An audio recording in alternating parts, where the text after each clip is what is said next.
अस्सलाम वालेकुम everyone, hope आप सब ठीक होंगे। अच्छा जी, अभी हम करेंगे क्वेश्चन नंबर 4 एक्सरसाइज 3B का। A microwave oven costs $270 before GST. अब यानी कि टैक्सेस से पहले उसकी प्राइस कितनी है, उस पर अभी टैक्सेस नहीं लगे तो उसकी प्राइस है $270। अब आगे assuming that GST is at 7%। अब हमने एज्यूम कर लिया कि जीएसटी उस पर लगेगा 7% का। तो find the total amount of money Ethan has to pay for the microwave oven. अब हमने total amount of money find करनी है कि उस जीएसटी को प्लस करने के बाद, जीएसटी 7% प्लस करने के बाद वो कितनी मनी होगी जो उसको पे करनी है। ओके, क्वेश्चन नंबर 4 है, हमारे पास ओवन की कॉस्ट प्राइस है $270 और जीएसटी हमारे पास एज्यूमेबली हो जाएगा 7%। तो पहले तो हम 7% फाइंड करेंगे इस कॉस्ट प्राइस का। तो हम टैक्स फाइंड करने के लिए हम 7% ऑफ कॉस्ट प्राइस फाइंड करेंगे, जो कि हो जाएगी हमारे पास 7/100। किसी भी चीज़ को परसेंटेज फाइंड करनी हो तो उसका 7 जो भी नंबर हो, 8% है, 9% है, तो उस 8 या 9 को डिवाइडेड बाय 100 करके जिसकी परसेंटेज फाइंड कर रहे होते हैं उससे मल्टीप्लाई कर देते हैं। अब अगर हमने ये कर दिया तो 0 0 से कैंसिल हो गया और आपके पास आंसर आ गया ऊपर 189 और नीचे आ गया 10। तो आपका जीएसटी हम ये कैलकुलेट कर रहे हैं तो आपका जीएसटी आ गया 18.9। So your GST is 18.9। ठीक है। अब आपने टोटल अमाउंट पेएबल फाइंड करनी है, तो वो आपकी क्या होगी, कॉस्ट प्राइस प्लस जीएसटी। तो अब कॉस्ट प्राइस आपकी कितनी है 270 और जीएसटी आपका कितना है 18.9। तो आपकी टोटल अमाउंट जो आपने पे करनी होगी वो हो जाएगी $288.9। So this is the total amount payable. ठीक है, दिस इज़ द आंसर। आज हम करेंगे question number 5 of exercise 3B।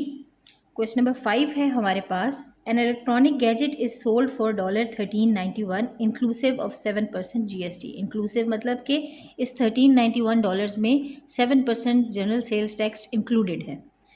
तो find the mark price of the gadget. अब आपके पास क्वेश्चन नंबर 5 है, सेल प्राइस है आपके पास $1391 जिसमें इंक्लूडेड है जीएसटी ऑफ 7%। इंक्लूडेड है पहले से, ठीक है, हम इसको इंक्लूडेड लिख देते हैं ताकि प्लस नहीं करते।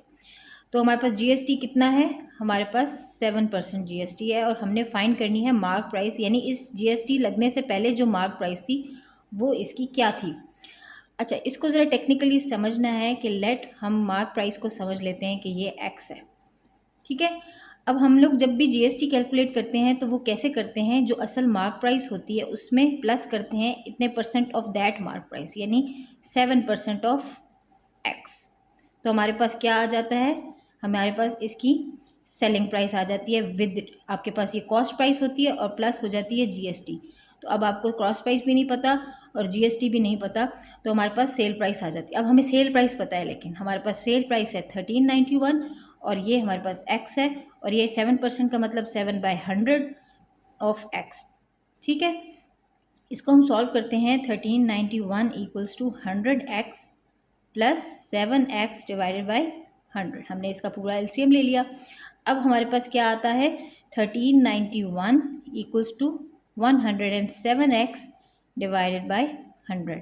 अब ये 100 अगर हम वहाँ ले जाएं तो 1391, ये सारी हमारी क्या एक्स हमारा क्या है, मार्क प्राइस है। ठीक है, हम एक्स फाइंड कर रहे हैं तो 1391 मल्टीप्लाई बाय 100 हो जाएगा और इस तरफ आ जाएगा 107x। ये हो जाएगा 1391 100 और ये हो जाएगा 107x। तो x हम इधर ही रखते हैं एक ही साइड पे और 107 उसके पास से मूव करते हैं, मल्टीप्लाई हो रहा है, यहाँ आके डिवाइड हो जाएगा। तो 1391 100 डिवाइडेड बाय 107 आपके पास आ जाएगा, x आ जाएगा आपके पास 1300। तो आपकी जो मार्क प्राइस थी वो क्या थी, हमें पता है x जो है वो मार्क प्राइस के इक्वल है, तो वो हो गई हमारे पास 1300। आई होप आपको ये समझ आई होगी। फिर भी कोई कन्फ्यूजन हुई तो मुझे ज़रूर बताइएगा कमेंट्स में, मैं दोबारा से एक्सप्लेन करूँगी। ओके, क्वेश्चन नंबर 7 देखते हैं हम। क्वेश्चन नंबर 7 देखते हैं, a property agent charges commission of 2.5% on the selling price of a house. Part A है, given that the agent sells a house for $6,50,000, find the amount of commission he receives. Part B है, on another occasion he receives a commission of $12,000, find the selling price of the house. ठीक है जी, हम part A देखते हैं। भी पहले हमें तो क्वेश्चन में बता दिया गया है, क्वेश्चन नंबर 7 है ये, कि हमारे पास कमीशन की जो परसेंटेज है वो सेलिंग प्राइस के ऊपर ही लिया जाता है। कमीशन नॉर्मली जब सेल करते हैं तो उसी प्राइस पे लिया जाता है। उसकी परसेंटेज है हमारे पास 2.5% और वो होती है सेलिंग प्राइस पे।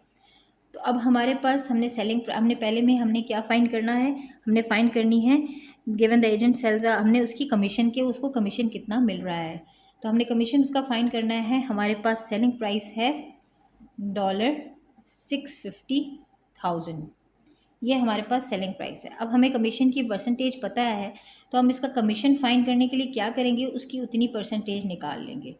तो हमारे पास परसेंटेज 2.5% ऑफ 6500 हम निकालेंगे, तो हमारे पास 650,000 हम निकालेंगे, तो हमारे पास आ जाएगा उसका कमीशन जो उसने लिया है।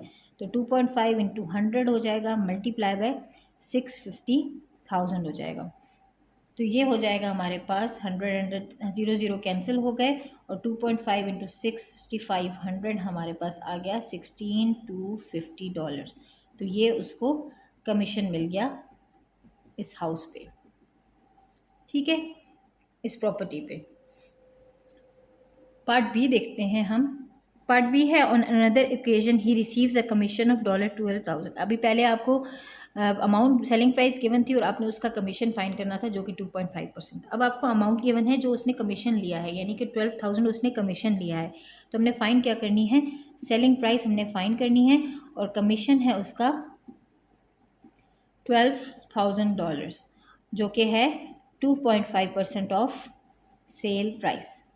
तो आपको पता है जब 2.5% ऑफ सेल प्राइस हमारे पास आ जाती है तो कमीशन आता है, तो हमें वो गिवन है जो कि है 12,000, तो हम इसमें पुट करते हैं 2.5% का मतलब 2.5/100 into sale price equals to 12,000।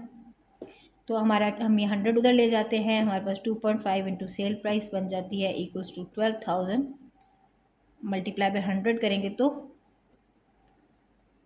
उसके बाद हमारे पास ये हो जाएगा 2.5 into sale price equals to 12,100, ठीक है। उसके बाद सेल प्राइस क्या आ जाएगी हमारे पास 12,100, नीचे आ जाएगा 2.5, तो हमारे पास सेल प्राइस आ जाती है $480,000। तो अब उसकी सेल प्राइस इतनी आई, इस सेल प्राइस पे उसको कमीशन मिला था 12,000 का, तो हमने सेल प्राइस फाइंड कर ली।